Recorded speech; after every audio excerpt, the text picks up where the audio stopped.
There's a lot to consider for those of us that call ourselves film actors. It's not as easy as memorizing lines, throwing on a costume, and just going for it. It's particularly challenging for those of us who had a strong theatrical training background and are making the adjustment to film.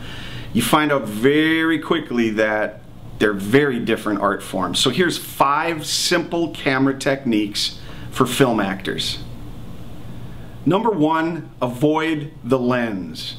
Now, I'm looking directly into the lens right now because this is a presentation.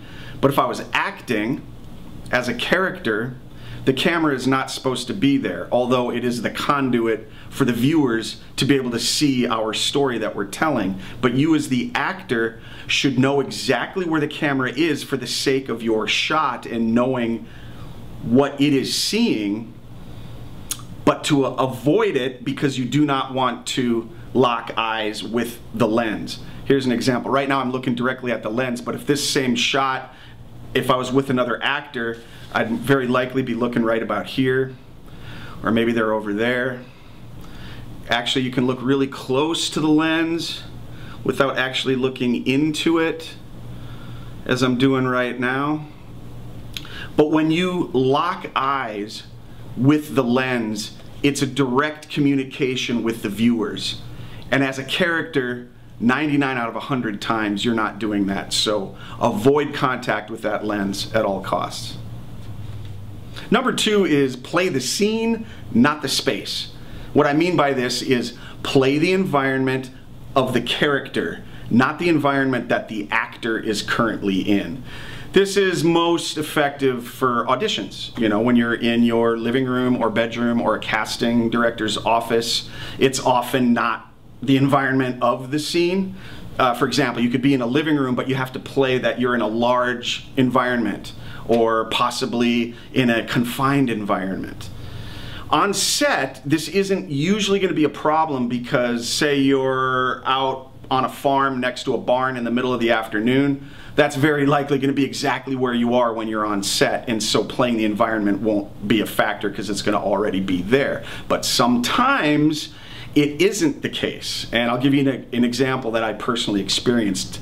My last film that I did was filmed in a large soundstage in front of green screen, a massive, big, huge room. So I was trained theatrically and I was trained to fill the space. And my first day on set, the first take, boom, I filled the space. And immediately the director calls cut and he says, "Hey Chris, they're there right in front of you." And I was like, yeah, I just figured that out. Thanks again. And everything worked out. But learn from my mistake and play the scene, not the space. Number 3 is separate the characters in the scene. This is a tool used, again, mainly in auditioning because you have likely only one reader that you're working with. And let's say they're right there. They might be reading 2 or 3 or 4 or more other characters that are in the scene, and the voice is all coming from right there, right? So let's say it's Tom, and you're having a scene with Tom, and then Tiffany has a couple of lines. A lot of actors will just answer back at the reader again.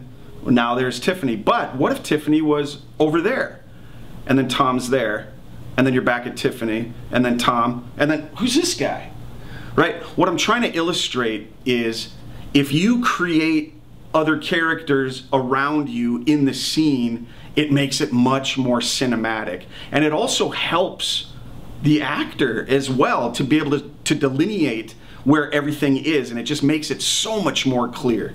So separate those characters in the scene.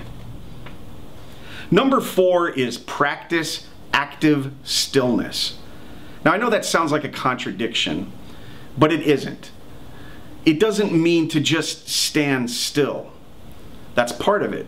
Standing still, being in a still, focused mode, but the activity is the inner life of the character.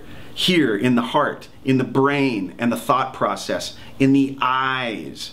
All of that is active and alive and thinking and being. I've never said that acting is realistic. It's not. It's cinematic. I'm going to be doing another video solely on these types of ideas down the road, so stay tuned for that. And number 5 is limit eye blinking. Sounds a little odd, I suppose, because it's a natural process that we do. It's necessary to lubricate your eyes.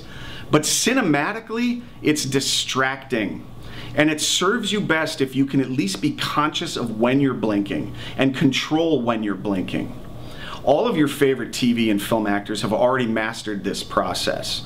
I guarantee you, moving forward as you're watching, you're going to notice more and more. Now, I'm not saying blinking during a performance is going to kill it, but I will say that not blinking can certainly enhance it.